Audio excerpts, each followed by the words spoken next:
করিম ভুইয়া ইনি একদম আওয়ামী লীগের সময় মানে শেখ হাসিনার হাত ধরেই এনার সেনা প্রধান হওয়া, সেই সময়টা যদি একটু বলেন যে ইনি তো আওয়ামী লীগের আমলেই লালিত পালিত হয়েছেন, সেনা প্রধান হয়েছেন, তাহলে কেন তিনি এতটা বিরূপ হয়ে গেলেন সেই আওয়ামী লীগের বিরুদ্ধেই? উনি বেসিক্যালি বাংলাদেশ সেনাবাহিনীকে আমি যে বলি মাঝে মাঝে সেনাবাহিনীর অনেক কর্মকর্তারাই আমাদের সঙ্গে কথাবার্তা হয় আমাদের, তো অনেকেই বলেন যে বাংলাদেশ সেনাবাহিনীকে পেট মোটা সেনাবাহিনী এতে রূপান্তর করেছেন যিনি, তিনি এই জেনারেল ইকবাল করিম ভুইয়া। হ্যাঁ, ওনার সময়টাতেই বাংলাদেশ সেনাবাহিনীর অফিসাররা সার্ভিসের পাশাপাশি চাকরির পাশাপাশি ব্যবসা বাণিজ্যের যোগ দিয়েছেন। ইভেন ওনার সময়টাতে উনি বিভিন্ন সেনাবাহিনীর ঊর্ধ্বতন কর্মকর্তাদের মধ্যে গ্রুপিং তৈরি করে তাদেরকে দিয়ে পাবলিক সেক্টরে, যেমন পুলিশ তো একটি বাহিনী, আনসার একটি বাহিনী, বিজিবি একটি বাহিনী, অনেকগুলো বাহিনী, সেনা আছে, নৌ আছে, সামরিক বাহিনী, তাদের সঙ্গে পাল্লা দিয়ে তাদের চেয়ে ভালো অবস্থান তৈরি করার জন্য উনি সেনাবাহিনীর মধ্যে একটি গ্রুপিং তৈরি করেছিলেন।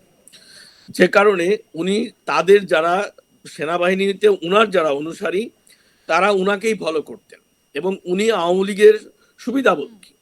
উনি সেনাপ্রধান থাকার পরেও থাকার মানে রিটায়ারমেন্টে যাবার পরে উনি দুটি পাওয়ার প্ল্যান্ট মানে বিদ্যুৎ কেন্দ্র, প্রাইভেট বিদ্যুৎ কেন্দ্রের উনি অনুমোদন নিয়েছিলেন।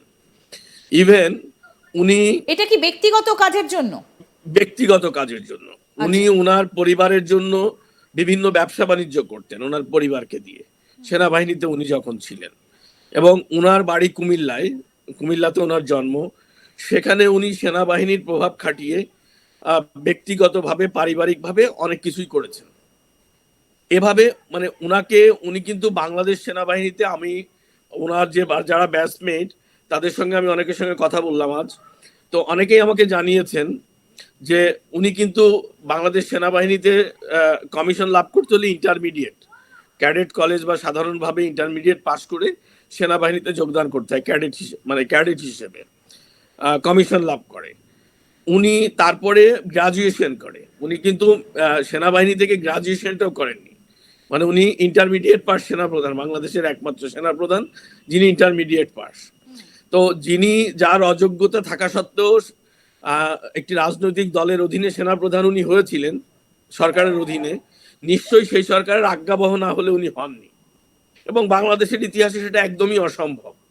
তাহলে উনি কিন্তু শেখ হাসিনা সরকারের আজ্ঞাবহ ছিলেন, এবং যে কারণে আমরা শুনেছি যে শেখ হাসিনার যিনি সামরিক বিষয়ক উপদেষ্টা ছিলেন তারেক আহমেদ সিদ্দিকী, ওনার বাড়িও কুমিল্লাতে, এবং এই জেনারেল ইকবাল করিম ভুইয়া ওনার বাড়িও কুমিল্লা। তো সেই লিঙ্ক আপেই উনি কিন্তু অযোগ্যতা থাকা সত্ত্বেও ওনাকে সেনা প্রদান করা হয়েছে। আচ্ছা, তো যে কারণে উনি এই সুযোগ সুবিধাটি ঠিকঠাক মতো নিয়েছেন। উনি দুটি পাওয়ার প্ল্যান্ট প্রাইভেট বিদ্যুৎ কোম্পানির উনি মালিক, চেয়ারম্যান। এখনো পর্যন্ত সেগুলো রয়েছে সেই কোম্পানিগুলো? এখন পর্যন্ত আছে ওনার। উনি তুমি যদি উইকিপিডিয়াতে যাও তাহলে দেখতে পারবা যে উনি সেখানে ওনার নামটা, উনি চেয়ারম্যান হিসেবে আছেন, বা ওনার ফেসবুক প্রোফাইলেও তুমি দেখতে পাবে যে উনি দুটো কোম্পানির চেয়ারম্যান হিসেবে আছেন। আচ্ছা, তো এই জায়গা থেকেই তিনি নিজের নামে অনেক কিছু করে নিয়েছেন। তার আন্ডারে বা তার কথাই কি এখনো চলে বাংলাদেশ সেনা? তার প্রভাবটা কি এখনো রয়েছে? হ্যাঁ, জেনারেল ভুইয়া যাদেরকে সুযোগ সুবিধা সামরিক বাহিনীতে দিয়েছিলেন যে জুনিয়র অফিসাররা, তারা তো এখনো সার্ভিং। তারা কেউ জেনারেল, মেজর জেনারেল, কেউ লেফটেন্যান্ট জেনারেল, বা কেউ ইয়েতে আছেন। তো সেনাবাহিনীর এরকম আমি নাম বলছি না, কারণ আমাদের সেনাবাহিনী একটি সেন্সিটিভ বাহিনী, সেখানে অনৈক্য তৈরি হোক এটা আমি চাই না। কিন্তু সেনাবাহিনীর একটি গ্রুপকে এখন যিনি নেতৃত্ব দিচ্ছেন, যিনি এই মতাদর্শের, যারা এখন রাষ্ট্র ব্যবস্থা পরিচালনা করছেন সেই মতাদর্শের একজন লেফটেন্যান্ট জেনারেল আছেন, যে এই জেনারেল ইকবাল করিম ভুইয়ার অনুসারী। এই ইকবাল করিম ভুইয়ার অনুসারী হিসাবে সে মূলত সেনাবাহিনী থেকে একটি বিপ্লব করার চেষ্টা করছে, যে বিপ্লবের মাধ্যমে সেনা প্রধানকে সরিয়ে এখন যিনি সার্ভিং সেনা প্রধান আছেন জেনারেল ওয়াকুরুজ্জামান, তাকে, এবং যিনি প্রধান উপদেষ্টা আছেন এবং এই উপদেষ্টা পরিষদকে উৎখাত করে উনি চাইছেন এই জেনারেল ইকবাল করিম ভুইয়াকে প্রধান করে একটি সরকার গঠন করতে।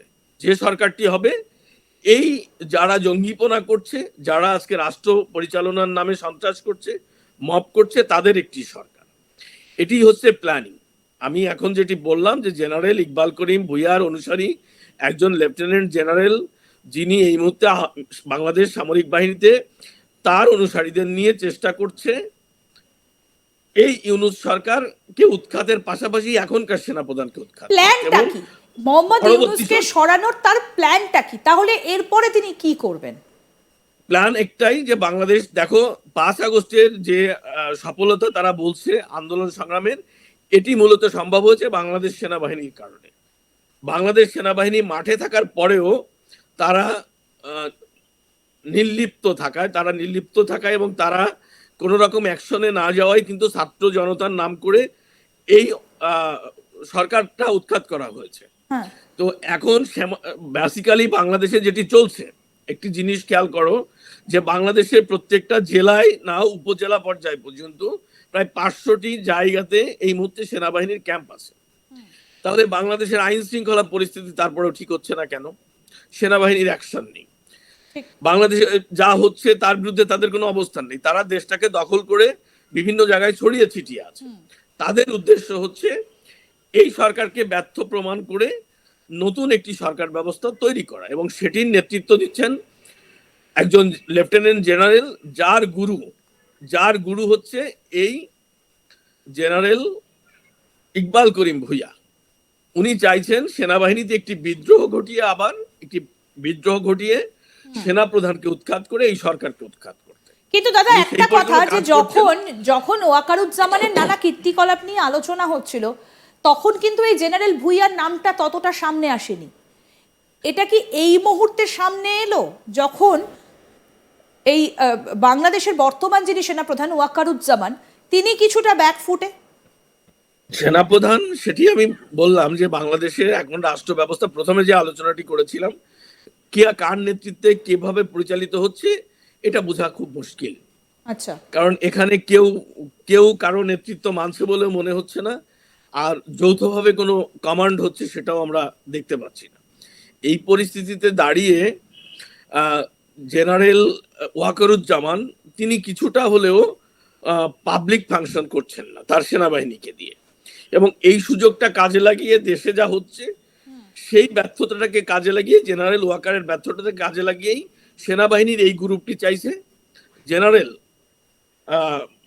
যে লেফটেন্যান্ট জেনারেলের কথা বললাম, আমি নাম বলছি না, তার নেতৃত্বে একটি বিদ্রোহ তৈরি করা, একটি সামরিক অভ্যুত্থান করা, তার মাধ্যমে ওয়াকারকে সরিয়ে এবং ইউনূসকে সরিয়ে এই জেনারেল ইকবাল করিম ভূঁইয়ার নেতৃত্বে একটি সরকার গঠন করা।